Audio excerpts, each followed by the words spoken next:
स्वागत करते हैं मेरे इस यूट्यूब चैनल पे। आज हम बात करने वाले हैं क्लास 9 एनसीईआरटी यूपी बोर्ड इतिहास का फर्स्ट चैप्टर यानी कि फर्स्ट अध्याय जो आपका पहला अध्याय है फ्रांसीसी क्रांति। आज उसके बारे में हम पढ़ने वाले हैं। ये फ्रांसीसी क्रांति जो UP board, Bihar board, Madhya Pradesh board, Rajasthan, Jharkhand board, आपका कोई भी बोर्ड हो, आपके बोर्ड में यदि एनसीईआरटी हिंदी मीडियम की अगर पुस्तक लगी हुई है तो ये वीडियो आपके लिए हेल्पफुल होने वाला है। विशेष रूप से बात करते हैं यूपी बोर्ड का, तो अक्टूबर महीना लगभग बीत चुका है। बात करें नवंबर, दिसंबर, जनवरी, मात्र केवल 3 महीने बचे हुए हैं और फरवरी के स्टार्टिंग में आपका बोर्ड एग्ज़ाम है। तो बहुत से बच्चों का ये डाउट है कि 3 महीने में बहुत सी चीज़ें नहीं पढ़ी या जो चीज़ें पढ़े थे वो भूल गए। अब रिवाइज़ कैसे करें? इतना हमारे पास इतना समय नहीं है या इतना क्या फिर पहले जितना ही हमें मेहनत करना पड़ेगा। तो बच्चों मैं एक बार बता दूं, जिन बच्चों ने फ्रांसीसी क्रांति पढ़ लिया है इसके वो दोबारा रिवाइज कर सकते हैं। जिन बच्चों ने अभी नहीं पढ़ा है तो बिल्कुल भी दबाव या तनाव लेने की ज़रूरत नहीं है। इसमें हम एक एक शब्द का एक एक अर्थ समझते हुए पढ़ेंगे, जिससे आपका जो बेसिक कॉन्सेप्ट है वो मजबूत होगा, आपका ये बेसिक समझ बनेगा। और साथ ही साथ यूपी बोर्ड में वर्ष 2024 में होने वाले 10वीं की जो परीक्षा है, इतिहास का जो पेपर है, उसमें जो प्रश्न इतिहास से आते हैं उसको भी हम हल करते हुए चलेंगे, ताकि आपका एक भी प्रश्न छूटे ना। यदि पेपर में इतिहास से खंड से कोई भी सवाल आए तो आप उसे बहुत ही आसानी से कर लें, चाहे वो एमसीक्यू में हो या लघु या दीर्घ उत्तरी प्रश्न हो, आप आसानी से कर सकें। इसके लिए मैं आपको यहाँ डिटेल वाइज एक एक शब्द का अर्थ बताते हुए प्लस जो फैक्ट है, जो एमसीक्यू बन सकते हैं, उसको बताते हुए हम चलेंगे। तो देर ना करते हुए हम स्टार्ट करते हैं। दोस्तों, यदि आपको किसी भी प्रकार का डाउट हो तो कमेंट सेक्शन आप लोग के लिए खुला हुआ है। आप किसी भी प्रश्न का अगर उत्तर करेंगे तो मैं उसका जवाब मैं देता हूँ, मैं उसका रिप्लाई मैं करता हूँ। यदि वीडियो अच्छा लगा तो लाइक कीजिएगा। यदि इस चैनल के माध्यम से अगर आपको लगता है किसी भी प्रकार का सपोर्ट जो सही लगता है आपके लिए, सपोर्ट अगर आपके लिए अच्छा लगा तो इस चैनल को सब्सक्राइब करके हमारा सहयोग करिएगा। और क्लास 9 से 12 तक इतिहास, भूगोल, समाज, अर्थशास्त्र, राजनीति शास्त्र ऐसे सब्जेक्टों को पढ़ने के लिए हमारे चैनल के साथ आप जुड़े रहें। ठीक है दोस्तों, तो ये आप देख सकते हैं, यह आपका फ्रांसीसी क्रांति का ये देख सकते हैं, ये आपका बुक है। यदि अगर आप बुक को ओपन करें तो आपका ये खंड 1 आपको देखने को मिलेगा, जो घटना और प्रक्रिया की है। जो ये आपके लिए इम्पोर्टेंट नहीं है, इसको हम नहीं पढ़ेंगे। इसको जो है हम क्या करते हैं, इसको हम छोड़ दे रहे हैं, इसको जो है हम छोड़ दे रहे हैं। ठीक है दोस्तों, इसको जो है हम छोड़ दे रहे हैं, इसको नहीं पढ़ने का। बात करते हैं, इसको भी आपको जो है नहीं पढ़ने का। आप देख सकते हैं ये जो है, इसको भी आपको नहीं पढ़ने का है। ठीक है, ये केवल जो लेसन है, जो अध्याय है, उन अध्यायों के बारे में जानकारी दे रहा है। बात करते हैं, आप देख सकते हैं फ्रांस की क्रांति, ये आपका चैप्टर यहाँ से स्टार्ट हो रहा है। लेकिन दोस्तों बात करें, अगर हम इस पृष्ठ को अगर हम पढ़ेंगे तो आपको बिल्कुल समझ नहीं आएगा। इसलिए मैं इस चैप्टर के जो फर्स्ट चैप्टर है फ्रांसीसी क्रांति का, यह जो फर्स्ट पेज है इसको मैं लास्ट में कराऊंगा, ताकि आप ये भी समझ सकें।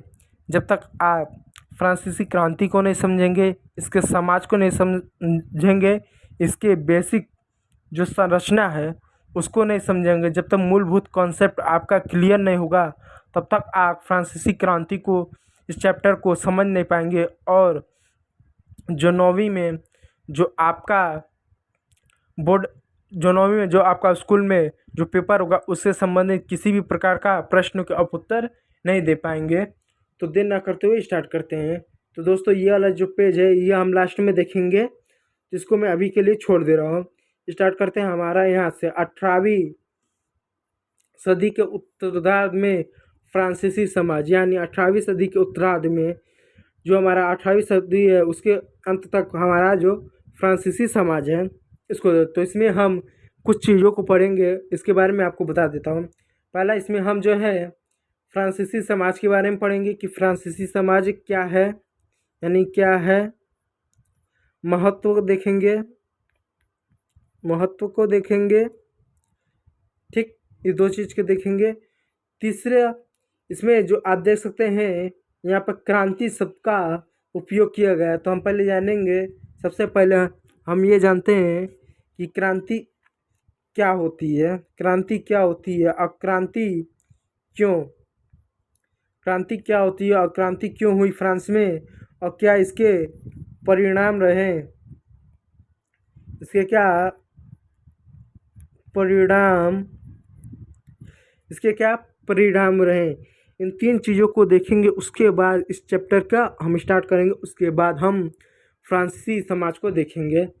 तो सबसे पहले जान लेते हैं क्रांति क्या होती है। देखिए बच्चों, आप सभी लोग को मालूम है कि जो हमारा समाज है वह एक निर्धारित समय पर चीज़ों में एक नियमित समय पर बदलाव होते रहते हैं। किसी भी समाज में ले लिए, चाहे वेशभूषा हुआ, भाषा हुआ, संस्कृति हुआ, रीति रिवाज हुआ, धार्मिक अनुष्ठान हुआ, कर्मकांड हुए, कोई भी, चाहे राजनीति हुआ, समाज हुआ, अर्थशास्त्र हुआ, संस्कृति हुई, ठीक है, कुछ भी हुआ, अपने निर्धारित समय पर एक स्थान में वह चीज़ों का बदलाव होता रहता है। जैसे मैं वेशभूषा के ले लूँ, अगर आपने घर में जो नाना हैं, ये जो दादाजी हैं, नाना जी है, दादाजी हैं, आप उनके अगर वेशभूषा अगर आप देखें तो किस तरह की वेशभूषा है, वो धोती कुर्ता पहनते होंगे। यदि बच्चे यूपी के होंगे तो बिहार के होंगे तो स्वाभाविक से वो धोती कुर्ता ही पहनते होंगे। लेकिन अगर आपके पिताजी के देख ली जाए तो क्या हुआ, वो किस तरह कपड़े पहनते होंगे, वो कॉटन के कपड़े पहनते होंगे और सिला हुआ कपड़े पहनते हैं, जो दर्जी खास से सिला हुआ वो कपड़े पहनते होंगे। लेकिन वहीं पर अगर आपकी बात कर ली जाए तो आप किस तरह कपड़े पहनते हो, आप रेडीमेड जीन्स, टी शर्ट या शर्ट इस तरह के कपड़े पहनते होंगे। क्या हम ये उम्मीद कर सकते हैं कि जब आपके पिताजी की उम्र आपकी दादा जितनी होगी तो आपके दादा जैसे ही वो कपड़े पहनेंगे? बिल्कुल नहीं, क्योंकि ये जो समाज है ये धीरे धीरे सभी चीज़ों में एक निर्धारित समय में वो बदलता रहता है। क्योंकि आपके जो दादा थे उनके दौर में उस तरह के वेशभूषा ये उस उम्र में प्रचलित थी, जो कि आपके पिताजी उस उम्र होने के बावजूद शायद वो कपड़े ना पहने, या जब आप अपने पिताजी की उम्र के हो तो उनके उम्र के कपड़े ना पहने। यानी एक समाज में एक निर्धारित समय पे वेशभूषा, भाषा, संस्कृति, रीति रिवाज, खान पान, धर्म, यानी सभी चीज़ों में परिवर्तन होता है, लेकिन एक समय में होता है। लेकिन अगर यही परिवर्तन किसी विशेष काल में, किसी कालखंड में, किसी समाज में, किसी समय में, बहुत कम समय में और बड़े पैमाने पर व्यापक परिवर्तन हो तो हम इसे कहेंगे क्या, ये क्रांति है। जैसे मैं एग्जांपल तौर पे आपको बता दूँ, आप सबको मालूम है कि 15 अगस्त 1947 को 15 अगस्त 1947 को भारत जो है आज़ाद हुआ, और आज़ादी के समय से ही हमारे देश में प्रधानमंत्री की नियुक्ति, मुख्यमंत्री की नियुक्ति, यानी विधायकों सांसदों का चुनाव हो रहा है। हमारे देश में प्रधानमंत्री का शासन है। लेकिन आज़ादी के पहले अंग्रेज़ों के पहले भारत में राजाओं महाराजाओं का शासन हुआ। हम ये बचपन से जानते हैं कि हाँ, देश का आज़ादी हुआ, हमारे देश में प्रधानमंत्री मुख्यमंत्री का शासन हुआ। लेकिन क्या भारत ही गुलाम था? विश्व में ऐसे बहुत से देश हुए जहाँ पर गुलामी, कोई देश गुलामी नहीं बना। या आज वर्तमान में अगर हम ये मान लें, विश्व के लगभग जितने भी देश हैं, अगर एक दो देश को अपवाद स्वरूप अगर छोड़ दें, जैसे सऊदी अरब में आज भी राजा महाराजा वहाँ के लोगों का शाही वंश का शासन चलता है, ठीक है। तो एक दो देशों को छोड़ दे तो विश्व में लगभग जितने भी देश हैं सभी देशों में या तो प्रधानमंत्री का शासन होता है या तो राष्ट्रपति का शासन होता है। लेकिन अगर आपने इतिहास पढ़ा है तो आपको मालूम है भारत ही नहीं अपितु पूरे विश्व में लगभग 3 से 4 हज़ार या 5 हज़ार साल तक लंबे समय तक राजा महाराजाओं का ही शासन रहा। अगर भारत में राजाओं की बात कर लो तो आपने चंद्रगुप्त मौर्य को देखा होगा, आपने अकबर का सुना होगा, औरंगजेब हुए, छत्रपति शिवाजी महाराज, ये राजा महाराजा हुए।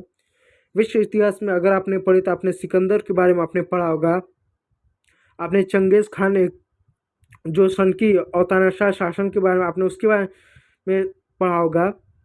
तो कहीं ना कहीं विश्व इतिहास में भी ऐसे बहुत बड़े राजा एवं महाराजाओं हुए और बहुत से देशों में इनका शासन हुआ।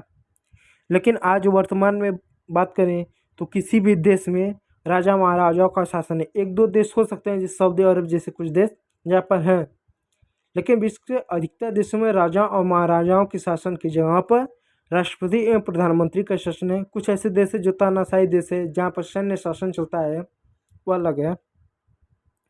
तो आखिर ये जो समाज में जो पिछले 3 से 4 हज़ार साल से राजा महाराजाओं का शासन जो चला आ रहा है अब वो नहीं है।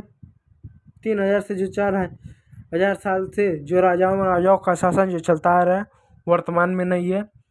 पिछले अगर हम भारत एवं विश्व का इतिहास पढ़ें तो हमको देखने क्या मिलेगा कि पिछले 100 से 200 वर्षों से भारत ही नहीं अपितु पूरे विश्व में प्रधानमंत्री एवं राष्ट्रपति का शासन हुआ। आखिर इतने बड़े पैमाने पर इतने कम समय पर विश्व में परिवर्तन कैसे हुआ? जो 4 हज़ार 5 हज़ार जो राजाओं महाराजाओं का विश्व हर कोने में शासन चलता था, आज उसी की जगह पर एक राष्ट्रपति एक प्रधानमंत्री का शासन हो रहा है। आखिर ये परिवर्तन हुआ कैसे? आखिर ये विचारधारा किसने दी कि ना अब राजाओं महाराजाओं का शासन नहीं बल्कि उनके जगह पर प्रधानमंत्री एवं मुख्यमंत्री हमारे द्वारा चुने गए राष्ट्रपति का शासन होगा? ये अवधारणा सर्वप्रथम किसने दी? ये विचारधारा कहाँ पर आई? तो ये भी कहीं ना कहीं एक बदलाव है। तो ये भी एक बदलाव जो है क्रांति के द्वारा ही आई। क्रांति जब किसी भी बड़े क्षेत्र छोटे क्षेत्र में बड़े पैमाने पर कम समय में बदलाव हो तो क्रांति कहते हैं। जैसे आपने क्रांति के बारे में सुना होगी, औद्योगिक क्रांति। आपने औद्योगिक क्रांति के बारे में आपने सुना। औद्योगिक क्रांति कैसे हुई? उद्योगों का बड़े पैमाने पर विकास ही औद्योगिक क्रांति हुई। बड़े पैमाने पर जो यूरोप है या मध्य एशिया के क्षेत्र में बड़े पैमाने पर ही विकास हुआ उद्योगों इंडस्ट्री का उद्योगों का। तो हमने कहा यह औद्योगिक क्रांति हुई। तो किसी भी क्षेत्र में कम समय पर बड़े पैमाने पर ही बदलाव क्रांति कहलाता है। तो फ्रांस की एक क्रांति है। तो आपने जान लिया क्रांति क्या होती है, यानी क्रांति क्या। आज जानते हैं क्रांति क्यों, ये क्रांति क्यों हुई थी। तो क्रांति क्यों हुई थी इसको जानने के लिए हमें फ्रांसीसी समाज को जानना पड़ेगा। फ्रांसीसी समाज को जानना पड़ेगा और आप फ्रांसीसी समाज को समझे इसके लिए मैं एक रेफरेंस के लिए मैं भारतीय समाज का मैं उदाहरण ले रहा हूँ। इधर आप देख सकते हैं यह फ्रांसीसी समाज है और मैं इधर आपका भारतीय समाज में ले रहा हूँ। देखते हैं दोनों में क्या अंतर है फ्रांसीसी एवं भारतीय समाज में। ठीक है दोस्तों, अगर फ्रांसीसी समाज की अगर बात करें, जैसे आप भारतीय समाज को देख लो। भारतीय समाज में अगर आपको जो हमारा भारतीय समाज है वर्ण व्यवस्था हिंदू धर्म की बात कर लें, भारतीय समाज में अगर हिंदू धर्म के बात कर ले तो इसको 4 भागों में बांटा गया। जैसे ब्राह्मण,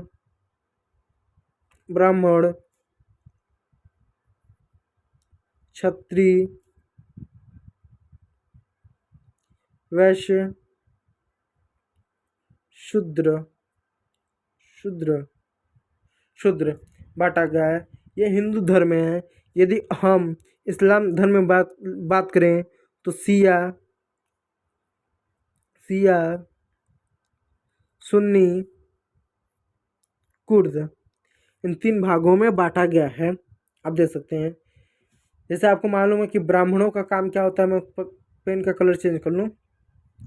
जैसे आप सबको मालूम है कि ब्राह्मणों का क्या काम होता है, अध्ययन अध्यापन करना, अध्ययन अध्यापन यानी पढ़ना और पढ़ाना, धार्मिक अनुष्ठान कराना, कर्मकांड ये सब करना इनका ब्राह्मणों का काम है। क्षत्रियों का काम है राज्य की सीमा की सुरक्षा करना, समाज में शासन व्यवस्था कानून व्यवस्था बनाए रखना, या लोगों से कर इकट्ठा करना या शासन करना हम कह सकते हैं क्षत्रियों का काम था।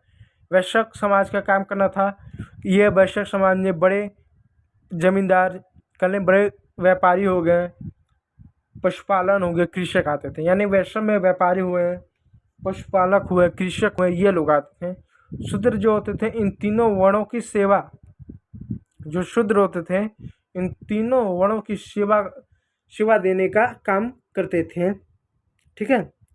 ठीक उसी प्रकार जो हमारा ये फ्रांसीसी समाज था, ये फ्रांसीसी समाज था, ये भी क्या था, 3 वर्णों में बटा हुआ था।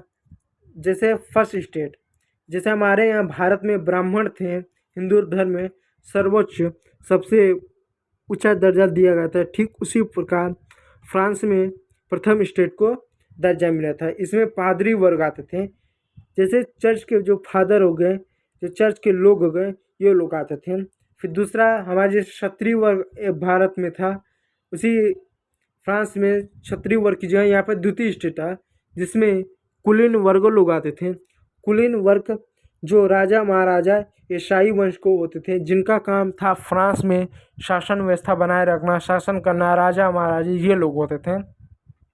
हमारे समाज में आप तीसरे वर्ण में आप देख सकते हैं, आपको तीसरे वर्ण में आपको वैश्य मिलेंगे, आपको वैश्य मिलेंगे। ठीक यहाँ पर तृतीय स्टेट में इनका समाज 3 भागों में बांटा हुआ था। फ्रांसीसी समाज तृतीय स्टेट में 3 भाग में बांटा था, first, second, third. Bharatiya Samaj में जो वैश्य थे उनका काम था व्यापार करना, पशुपालन, कृषि, ये लोग आते थे। ठीक उसी प्रकार फ्रांसीसी समाज जो तृतीय स्टेट था इसको 3 भागों में बांटा गया था। पहले वाले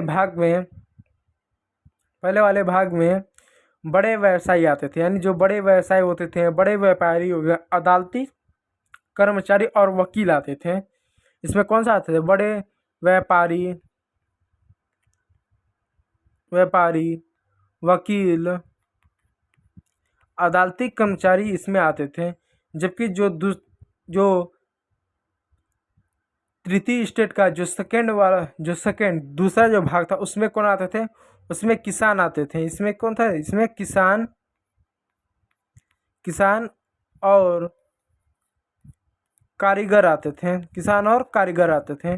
बात करें तीसरे स्टेट में, यानी फ्रांसीसी समाज के तीसरे स्टेट के जो तीसरा भाग था, इसमें कौन आते थे, भूमिहीन मजदूर आते थे, यानी जिनके पास भूमि ही नहीं होती थी, ये दूसरे की भूमि पर जाकर खेती करते थे, कृषि करते थे, या नौकर आते थे और कारीगर आते थे। मैं आपको साफ अच्छे से दिखा दूँ, आप देख सकते थे। फ्रांसीसी समाज 3 भागों में बटा था, फर्स्ट पादरी वर्ग, द्वितीय स्टेट कुलीन वर्ग, और जो हमारा तीसरा स्टेट था ये 3 भागों में बटा हुआ था। पहले बड़े व्यवसायी, व्यापारी, अदालती कर्मचारी, वकील आते थे। दूसरे वाले में किसान और कारीगर आते थे।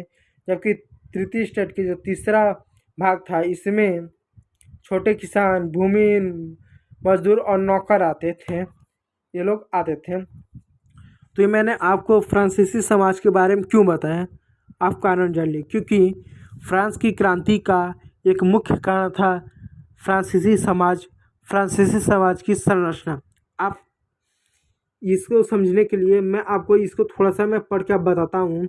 ये हम 2 पेज है, हम जो 2 पृष्ठ है हम इसको पढ़ेंगे तो आपको ये बिल्कुल समझ में आ जाएगा कि आखिर फ्रांसीसी क्रांति के कारण ये फ्रांसीसी समाज क्यों जिम्मेदार है। क्योंकि फ्रांस की जो क्रांति हुई थी इसमें जो फ्रांसीसी समाज की जो संरचना थी उसने एक अहम भूमिका निभाई इस क्रांति में। क्योंकि अगर फ्रांस की समाज की संरचना अगर इस तरह न होती तो शायद फ्रांस की क्रांति ना घटी। अभी मैंने जो इसमें बताया फ्रांस की समाज के बारे में, यह मैंने केवल फ्रांस के समाज के बारे में मैंने आपको आधी जानकारी दी, यानी मैंने केवल आपको आधी जानकारी दी, मैंने केवल आपको इतनी ही जानकारी दी। अभी आधी जो जानकारी है ये हमारा बाकी है। इसको जब हम ये 2 पेज पढ़ेंगे तो समझेंगे कि क्या कारण था फ्रांस की समाज की संरचना इस ऐसी होने की वजह से फ्रांस में यह सामाजिक फ्रांस की क्रांति हुई। तो देर न करते हुए स्टार्ट करते हैं। ठीक है दोस्तों, अभी और भी हम फ्रांस के समाज के बारे में पढ़ेंगे। पहले हम इसको पढ़ लेते हैं तो ये आपको समझ में आएगा। ठीक है, देखिए दोस्तों, यहाँ पर सन 1774 में या 1974 बूबो राजवंश, जैसे आपको मालूम है भारत में बहुत सारे वंशों का शासन हुआ, जैसे मौर्य वंश, तुगलक वंश, लोधी वंश, खिलजी वंश, मुगल वंश, राजपूतों का, चोल पांड्य या मराठों का, ऐसे बहुत सारे वंशों का, गुप्त वंश, ऐसे बहुत सारे वंशों का शासन हुआ। ठीक उसी प्रकार सन 1774 में बूबो राजवंश का शासन था। और बूबो राजवंश का लुई सोलामी, जिसको लुई 60 भी कहते हैं या आप लुई सोलामी कहते हैं, लुई सोलामी फ्रांस की राजगद्दी पर आसीन हुआ। आसीन यानी वो बैठा। उस समय उसकी उम्र केवल 20 साल की थी, यानी जब यह फ्रांस का राजा बना, राजगद्दी पर बैठा, तो उस समय इसकी उम्र मात्र 20 साल थी। आपको मालूम होगा मोहम्मद जलालुद्दीन अकबर, जो अकबर था, जब वो राजा बना तो उसकी उम्र मात्र 13 वर्ष 4 महीने की थी, यानी वो 14 साल का भी नहीं था। ठीक उसी प्रकार यह जो लुई सोलामी था, मात्र 20 साल की उम्र में ही यह क्या है, राजा बन गया। लेकिन यह फ्रांस की राजा बनने वाला एक ऐसा व्यक्ति था जो सबसे कम उम्र और अनुभवीहीन शासक था। यानी सब मैं यहाँ पर अगर लिख दूँ तो सबसे कम उम्र शासक एवं अनुभव, मैं इसको इधर लिख दे रहा हूँ, इसको काट के इसको इधर लिख दूँ, अनुभवहीन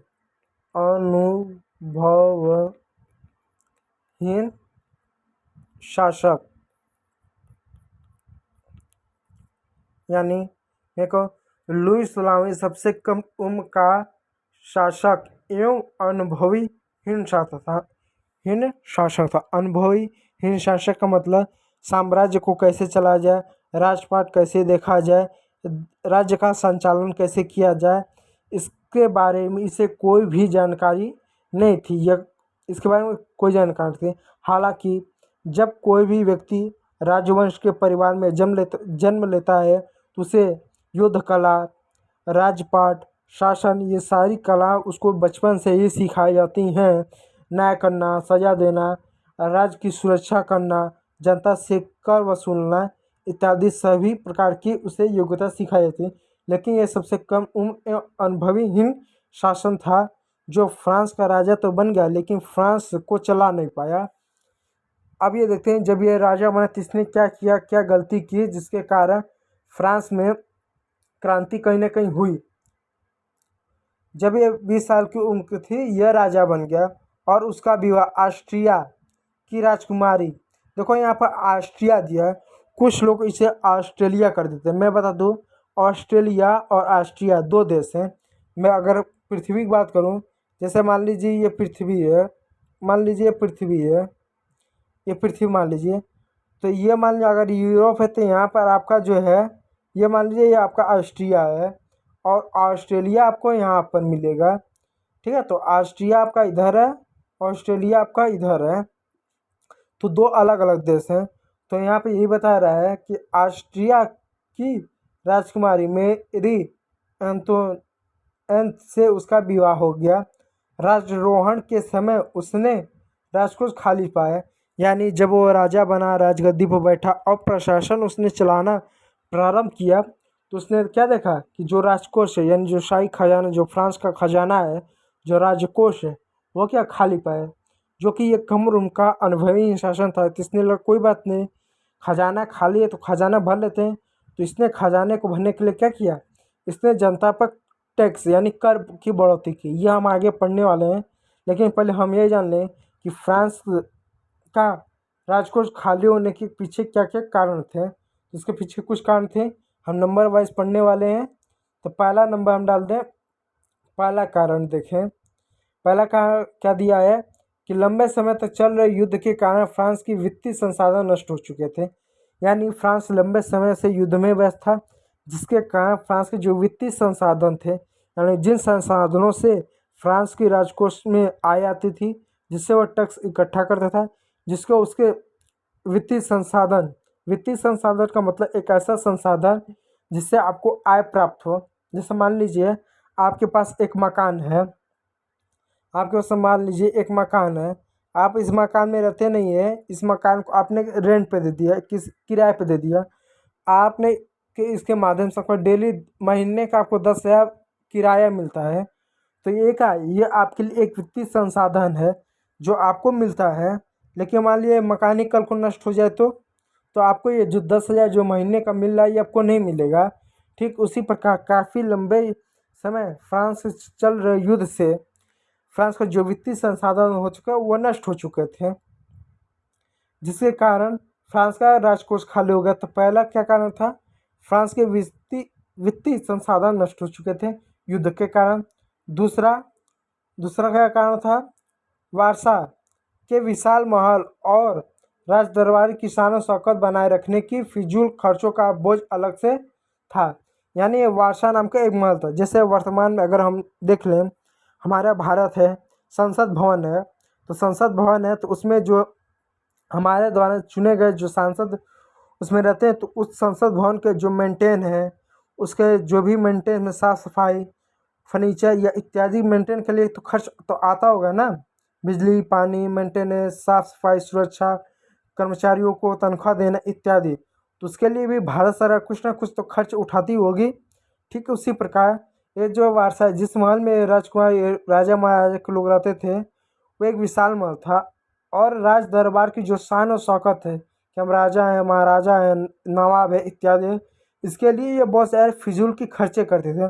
बहुत ज़्यादा मालों को सजाना, फूलों से सजावट करना, अन्य प्रकार की जो भी सजावट से जो महल के सजावट के लिए उपयोगी ना हो या ज़रूरी ना हो, अनावश्यक खर्च पर यह क्या करते, ये फिजूल के खर्चे करते थे। जिसके कारण क्या हुआ, फ्रांस का जो राजकोष था और खाली होता गया। जैसे मान लीजिए आपका मकान ही था, अगर इससे आपका महीने का 10,000 अगर रेंट मिल रहा है और हर महीने अगर आप इस पर 15,000 रुपये खर्चा कर रहे हैं, इसके पेंटिंग पर, पॉलिश पर, इसके फर्नीचर पर, ये इत्यादि पर, तो जो कि ज़रूरत नहीं है, तो क्या है, फिजूल कर। आप हर महीने 10,000 मिल रहा, 15,000 पेंट मरवाए जा रहे हो, तो फिजूल करते। ठीक उसी प्रकार ये क्या करते थे, जो वारसा के जो विशाल महल थे उस पर क्या करते थे, वो सजावट और राज दरबार की सजावट और शान शौकत को बनाए रख फिजूल खर्च करते थे, जिससे राज दरबार का जो राजकोष था राज्य का, वो और खाली हो पाया। तीसरा कारण आप जानते हैं, लुई सलामी के शासनकाल में फ्रांस ने अमेरिका के 13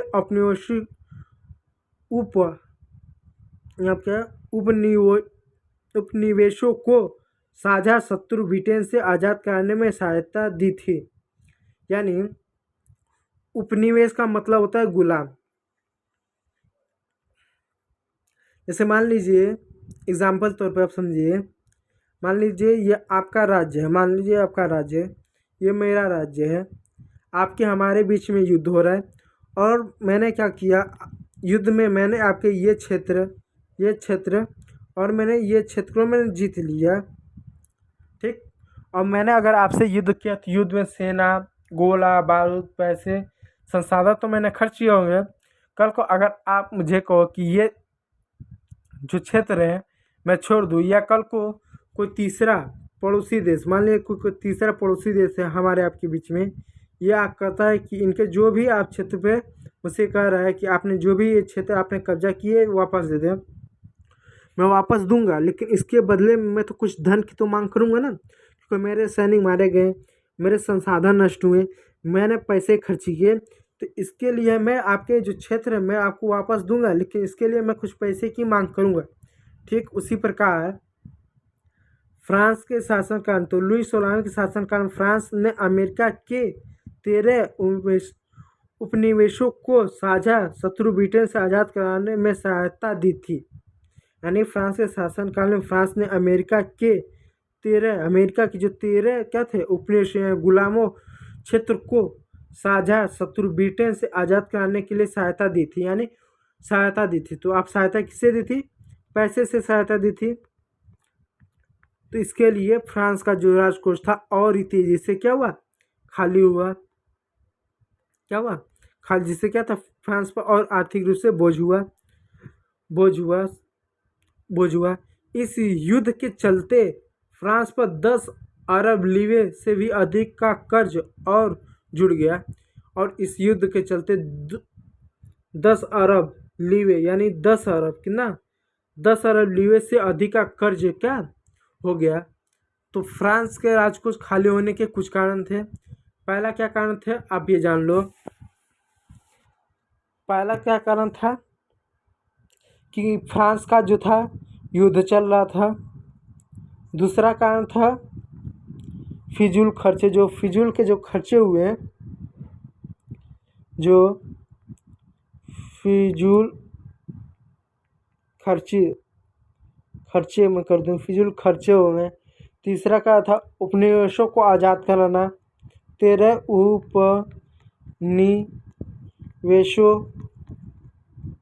उपनिवेशों को आज़ाद कराना। चौथा क्या था? 10 अरब युद्ध के कारण 10 अरब लीवे का कर्ज, जैसे हमारे भारत में रुपया चलता है अच्छा लीवे चलता था। तो ये 4 कारण थे जिसके कारण क्या हुआ? फ्रांस में का राजकोष खाली हुआ। युद्ध काफ़ी लंबे समय से युद्ध, फिजूल खर्चे, 13 उपनिवेशों का आज़ाद कराना और युद्ध के चलते 10 अरब लीवे का कर्ज लेना। 3-4 कारणों से क्या हुआ? फ्रांस का क्या हुआ? राजकोष खाली हो गया और कर्ज जुड़, जबकि उस पर 2 अरब लीवे का बोझ चढ़ा हुआ था। जब उसने 10 अरब क्या था उसने लीवे 10 अरब का उसने जब कर्जा लिया, तो उसके पहले उसे 2 अरब पहले भी ले, जैसे मैं जो हूँ 10 अरब का आज कर्जा ले रहा हूँ, तो इससे पहले मैंने 2 अरब और भी ले लिया। और जो मैंने ये पैसे लिए थे, ये कैसे लिए थे? सरकार से कर्जदाता अब 10% ब्याज की मांग करने लगी। यानी मैंने जिनसे भी ये पैसे लिए थे 10% की ब्याज पे मैंने कर्जे लिए थे। 2% मैंने पहले लिए थे, फिर युद्ध के कारण मैं 10 अरब और ले लिए, टोटल मैंने 12 अरब लिए। अब 12 अरब का मुझे 10% मुझे ब्याज भरना पड़ रहा है। तो इससे क्या हुआ? राजकोष और खाली होने लगा। तो जितने भी कर्जदाता थे जिन्होंने सरकार को यानी राजा को कर्जे दिए थे, उन्होंने क्या किया? 10% की ब्याज मांगने। जैसे हम वर्तमान के एग्जाम्पल भारत के लिए, जैसे मान लीजिए भारत की सरकार के पास पैसा नहीं है। अब मान लीजिए अंबानी साहब इनको जो है 10 अरब करोड़ पैसा दे रहे हैं, मान लें 10 अरब करोड़ पैसा दे रहे हैं। अंबानी साहब कहते हैं कि मैं 10 अरब करोड़ सरकार को पैसा दूंगा, लेकिन 10% ब्याज पे मुझे चाहिए, तो सरकार को देना पड़ेगा। ठीक उसी प्रकार फ्रांस की जो सरकार थी बहुत सारे कर्जदाताओं से, बहुत सारे अमीरों से बहुत सारे क्या पैसे लिए थे, और उन कर्जदाताओं की मांग थी कि हमें 10% ब्याज साथ हमारे पैसे वापस चाहिए। तो क्या हुआ आप देख सकते हैं, फलस्वरूप फ्रांसीसी सरकार अपने बजट का बहुत बड़ा हिस्सा दिनों दिन बढ़ाते जा रहे कर्ज को चुकाने पर मजबूर थी। तो फलस्वरूप जो फ्रांसीसी सरकार थी वह अपने बजट का यानी जो उसके पास बजट था, जो राजकोष का जो एक हिस्सा था, बहुत बड़ा हिस्सा दिनों दिन वो क्या थी? कर्ज को चुकाने में दिए जाए, जिससे खजाना और राजकोष और खाली होते जा रहा था। भरने था लेकिन और खाली होता। अपने नियमित खर्चों जैसे सेना के रख रखाव, राज दरबार, सरकारी कार्यालयों एवं विश्वविद्यालयों को चलाने के लिए फ्रांसीसी सरकार करों में वृद्धि के लिए बाध्य हो गई थी।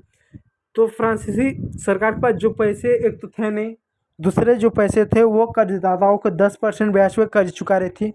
इसके साथ साथ जो उनके कर्मचारी थे, जो सेना के जो कर्मचारी थे, जो सेना के कर्मचारी हुए, फिर महलों का रख रखाव, राज दरबार के सरकारी कार्यालय यानी जो ऑफिस हुए, सेना के खर्च हुए, जो कर्मचारी को जो तनख्वाह हुए, जो विश्वविद्यालयों को जो चलाने का जो खर्च आया है स्कूलों को, उसमें सरकार को कहीं ना कहीं तनख्वाह तो देनी पड़ेगी। तो उसके लिए पैसे नहीं हो रहे थे। इसके लिए फ्रांसीसी समाज बाध्य हो गई थी, किसके लिए? अपने कर में वृद्धि करने के लिए। जैसे मान लीजिए आपने 100 रुपया का कोई सामान खरीदा, 1000 का मान लीजिए कोई सामान खरीदा, और उस पर आप 5 रुपये टैक्स दे रहे हैं। कल को सरकार मजबूर हो गई कि अब 1000 पे आपसे क्या 50 रुपये टैक्स ले रही है। ठीक है, आप भारत का एग्जाम्पल लेकर अगर आप समझे, जैसे मान लीजिए कि भारत सरकार जो है पाकिस्तान से युद्ध कर रही थी, इसके वजह से भारत सरकार का पैसा खर्च हुआ है। भारत के जो नेता है, फिजूल खर्चे में भारत सरकार बहुत पैसा जा रहा है। भारत सरकार के कुछ दुश्मन शत्रुओं ने, जैसे कि जम्मू कश्मीर हुआ, कुछ क्षेत्र पर पाकिस्तान ने कब्जा कर लिया और किसी कारणवश ने भारत में कुछ फौरन पैसे खर्च किए। और भारत सरकार ने मान लो अंबानी, अडानी, रतन टाटा जी से करोड़ों रुपये कर्ज लिया और 10% की ब्याज मांग कर रहे हैं। तो भारत सरकार क्या पैसे देने पड़ेंगे, और वो पैसे अगर भारत सरकार दे रही है तो अपने स्कूल को नहीं चला पा रही है, अपने कॉलेज को नहीं चला पा रही है, अपने सैनिकों को तनख्वाह नहीं दे पा रही है, और क्या नहीं कर पा रही है, सेना का रख रखाव नहीं पड़े, तो सरकार को पैसे चलाने क्या करेगी? वो अपने कर में वृद्धि करेगी। कर में क्या करेगी? वृद्धि करेगी। ठीक यही फ्रांस में ही हुआ, कर में वो धीरे धीरे बढ़ाने लगी। तो कर में बढ़ाने से क्या हुआ, आप आगे देखो। जैसे सेना के रख रखाव, राज दरबार, सरकारी कार्यालय या विश्वविद्यालय को चलाने के लिए फ्रांसीसी सरकार को करों में वृद्धि के लिए बाध्य हो गई। यह कदम भी नाकाफ़ी था, यानी ये नाकाफ़ी यानी काफ़ी नहीं था। 18वीं सदी के फ्रांसीसी समाज 3 स्टेट में बटा हुआ था, यानी 1 मिनट रुके रहिए। तो ये क्या दे रहा है कि 18वीं सदी में जो फ्रांसीसी समाज था 3 स्टेटों में बटा हुआ था, जो कि मैंने आपको बता दिया। केवल ध्यान दीजिए, मैं इसको इरेज कर फिर बता रहा हूँ। मैंने अभी आपको क्या बताया, देखिए यहाँ क्या दे रहा है कि 18वीं सदी में फ्रांसीसी समाज 3 स्टेटों में बटा था, और केवल दिया है तीसरे स्टेट के लोग ही, जनसाधारण ही कर अदा करते थे। यानी जो तीसरे स्टेट के लोग थे मात्र केवल वही कर अदा करते थे। अब मैं आप में फिर से चार्ट के ऊपर ले जाना चाहता था। जैसे ये देखिए हमारा फ्रांसीसी समाज है, अब देख सकते हैं ये फर्स्ट स्टेट को लोग को टैक्स नहीं देना पड़ता था, सेकंड स्टेट को भी टैक्स नहीं देना पड़ता, कर नहीं देना पड़ता था, लेकिन जो थर्ड स्टेट के लोग थे इनको क्या था, कर देना पड़ता था। इससे क्या हुआ, आगे आप देखिए, मैं फिर देखना चाहता हूँ, जूम कर दूँ यहाँ पर। केवल तीसरे स्टेट के जनसाधारण ही कर अदा करते थे। वर्गों में विभाजित फ्रांसीसी समाज मध्यकालीन सामंती व्यवस्था का अंग था। मध्यकालीन सामंती व्यवस्था का अंग था। और सामंती व्यवस्था क्या हुआ कि आपके पास भूमि का टुकड़ा है, आप यहाँ पर रहने वाले सभी लोगों से कर इकट्ठा कर सकते थे। प्राचीन राजस्थान पद का प्रयोग सामान्यतः सन 1789 से पहले के फ्रांसीसी समाज एवं संस्थाओं के लिए होता था। प्राचीन जो राजतंत्र का पद था 1789 के पहले ही होता था, उसके बाद बंद हुआ। कैसे बंद हुआ आगे हम समझते हैं, मतलब मैं आपको बताता हूँ, चिंता ना करें। चित्र 2, फ्रांसीसी समाज की वर्ग व्यवस्था को दर्शाती है। पूरी आबादी में लगभग 90% किसान थे, यानी फ्रांसीसी समाज की पूरी आबादी का लगभग 90% लोग किसान। जैसे मान लीजिए आबादी मान लें हम 1 करोड़ थी, मान लें 1 करोड़ थी, इकाई, दहाई, सैकड़ा, हजार, 10,000, लाख, 10 लाख करोड़, मान लें 1 करोड़ थी आबादी। तो 1 करोड़ मात्र 90 लाख जो थे वो मान ले क्या थे, वो आपका मान ले वो क्या थे, केवल किसान थे, लेकिन जमीन के मालिक किसानों की संख्या बहुत कम थी। यह लगभग 60% यानी 60% जमीन पर कुलीन वर्ग, चर्च और तीसरे स्टेट के अमीरों का अधिकार था। अब आप यहाँ पर देखिए, समझिए, जो फ्रांस की जनसंख्या का 90% किसान थे, लेकिन फ्रांस की जितनी भी ज़मीन थी उस पर 60% ज़मीन पर, जैसे मान लीजिए, ये देखिए मैप में समझिए, जैसे मान लीजिए, समझिए, ये आप समझिए, आप ये समझिए, मान लीजिए फ्रांस है, ठीक, ये फ्रांस है। अब ये समझिए, फ्रांस है, तो ये जो 90% ये जो आबादी है, 90% ये 90% आबादी है, ठीक, 90% आबादी है। 90% जो आबादी थी एक आधी किसान थी, और जो फ्रांस ये समाज है, ये फ्रांस जो ये समाज है, इस फ्रांसीसी समाज का जो 60% ये जो हिस्सा था, ये 60% जो हिस्सा था, ये 60% जो हिस्सा था, इस 60% ये जो भूमि थी, इस भूमि पर केवल केवल फर्स्ट स्टेट, यानी जो फर्स्ट स्टेट ये जो थे, ये फर्स्ट स्टेट जो था, ये आपका देखो, ये जो फर्स्ट स्टेट था पादरी वर्ग, फर्स्ट जो पादरी वर्ग था, कुली, सेकंड जो कुली वर्ग था, और जो तृतीय स्टेट के जो अमीर लोग थे, इन्हीं का ही जमीन पर केवल अधिकार था, केवल का था, जमीन का अधिकार था, जमीन का अधिकार था। तो इससे क्या हुआ आप समझे, इससे क्या हुआ, इससे क्या हुआ, देखिए, अधिकार था, तीसरे स्टेट के अमीरों का अधिकार था। प्रथम दो स्टेट दे रहा है, प्रथम दो स्टेट कुलीन वर्ग एवं पादरी वर्ग के लोग को कुछ विशेष अधिकार, मैं इरेज करके फिर से मैं आपको बता रहा हूँ, देखिए, कुछ दे रहा है, कुछ विशेष अधिकार जन्मतः प्राप्त थे। क्या बता रहा है कि प्रथम दो स्टेट कुलीन वर्ग एवं पादरी वर्ग के लोगों को कुछ विशेष जन्मसिद्ध अधिकार थे। यदि आप फ्रांस के फर्स्ट स्टेट में जन्म ले लिए, दूसरे स्टेट में जन्म ले लिए, तो आपको जन्म सिद्ध कुछ अधिकार प्राप्त था। इनमें से सबसे महत्वपूर्ण विशेष अधिकार था, इनमें से सबसे महत्वपूर्ण विशेष अधिकार था राज्य को दिए जाने वाले करों से छूट। इनमें से सबसे बड़ा विशेष अधिकार था राज्य को दिए जाने वाले करों में छूट। कुलीन वर्ग को कुछ अन्य सामंतों विशेष अधिकार भी हासिल थे। वह किसानों से सामंती कर वसूल करता था। किसान अपने स्वामी की सेवा स्वामी के घर एवं खेतों में काम करता था। सैन्य सेवाएं देना अथवा सड़कों के निर्माण में सहयोग आदि के लिए बाध्य थे। अब आप समझिए, देखिए, यहाँ पे ये कह रहा है कि जो फ्रांसीसी समाज था, तो 3 भागों में बटा हुआ था। जैसे मान लो ये फ्रांसीसी या क्रांतीय मैं समाज कर दे रहा हूँ, फ्रांसीसी समाज, ये आप कर लीजिए, फर्स्ट, सेकेंड, ये थर्ड में 3 थे, 1 2 3 हो गए। ये जो लेख थे, ये वाले कलर में पेन का चेंज कर दूं, ये वाले देख सकते हैं, ये पहले और दूसरे और जो तीसरे थे, ये 3 लोग ऐसे थे जो फ्रांस की कुल ज़मीन का 60% संपत्ति इन्हीं के पास थी। फ्रांस की जितनी भी संपत्ति थी 60% इन्हीं के पास थी।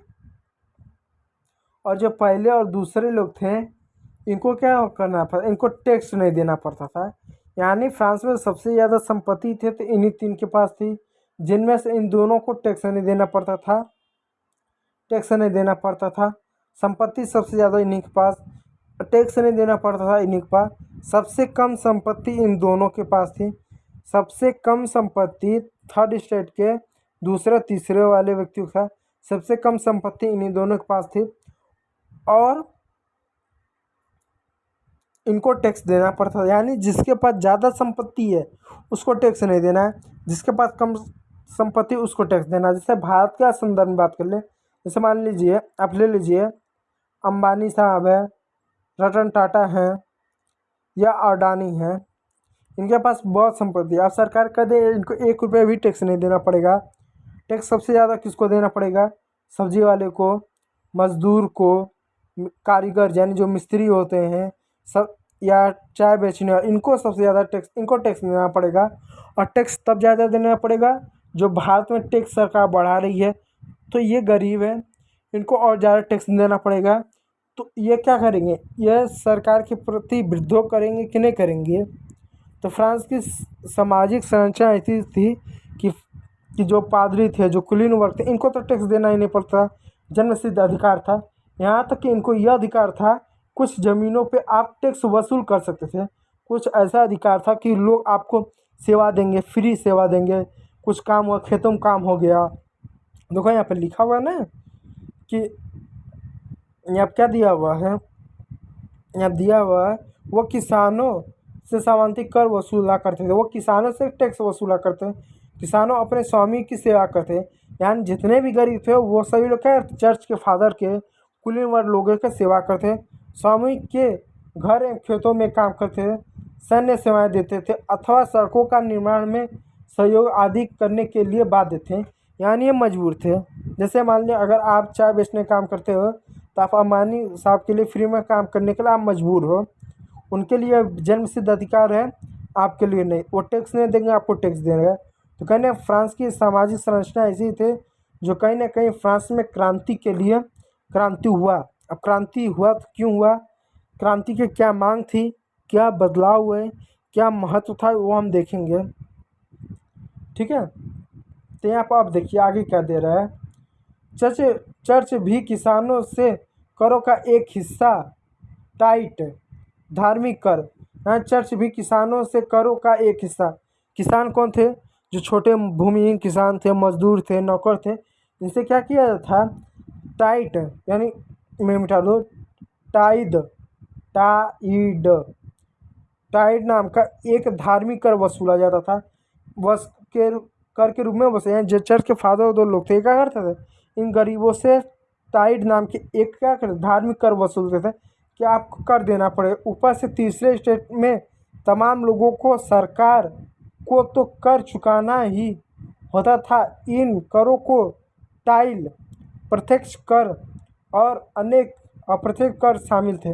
अप्रत्यक्ष कर नमक और तंबाकू जैसी रोजाना उपयोग की वस्तुओं पर लगाया जाता था। इस प्रकार राज्य के वित्तीय कामकाज का सारा बोझ करों के माध्यम से जनता पर वहन करती थी। देखो जितने भी किसान थे, फ्रांस की आबादी के 90% किसान थे, और ये किसान अधिकांशतः ये गरीब थे, इनके पास कोई संपत्ति नहीं था। सबसे ज़्यादा टैक्स इन्हीं को देना पड़ता था। और एक टाइद नाम का धार्मिक कर देते थे। लेकिन जो तीसरे स्टेट का, जो तीसरे ये वाले थे, जो फ्रांसीसी समाज के तीसरे स्टेट के ये जो बड़े व्यापारी, अदालती कर्मचारी, बड़े लोग थे, ये एक प्रकार का ये भी कर देते थे। उस कर को क्या कहते हैं? टाइल कहा जाता है, जो प्रत्यक्ष और अप्रत्यक्ष दोनों प्रकार के कर शामिल थे। इस कर में ये कहा नमक और तम्बाकू यानी निकोटीन जैसे वस्तुओं को रोजाना उपयोग लाए जाने वस्तुओं पर भी ये कर लगाते थे और ये कर देते थे। तो मान लो ये लोग के पास बहुत पैसा था, बड़े व्यापारी थे, वकील थे, अदालती कर थे, इनके पास पैसा थे तो दे देते थे। लेकिन जो भूमिहीन किसान थे, नौकर थे, मजदूर थे, जो छोटे किसान थे, वो कहाँ थे? तो इनके लिए ये कर का जो बोझ था ये बढ़ता गया।